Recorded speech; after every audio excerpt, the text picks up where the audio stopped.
Hello, family. Welcome to a new Frankly Speaking. I am so glad to be back with you all. I want to tell you about a time where I was driving through Indiana with my son and both of my kids, and we were meeting my wife somewhere. And while we were driving down the highway, we were passing these electric poles.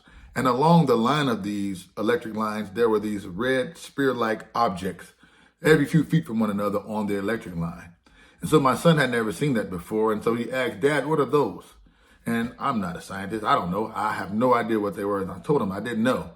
He said, "Okay, well, how'd they get up there?" I had no idea. I said, "I'm sorry, buddy. I don't know." He said immediately, "Oh, okay. Well, God must have put them there." And it reminded me of another time when we were driving and he looked up and he said, "Dad, why is the sky blue?" Of course, I had no idea. He said, "Well, my teacher told me that it reflects the water." He's like, "But that doesn't make sense. I think God did it." Because for my son, if there is something that you could see that you cannot explain, God must have done it.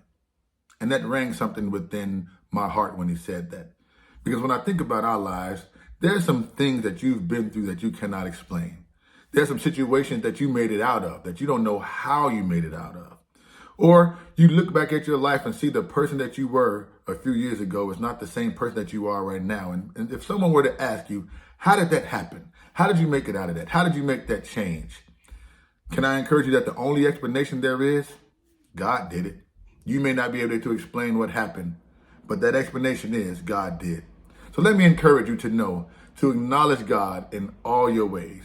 Because where you are right now, compared to where you've been and what you've been through, the only explanation is God did it. I'm Frank, and this is Frankly Speaking.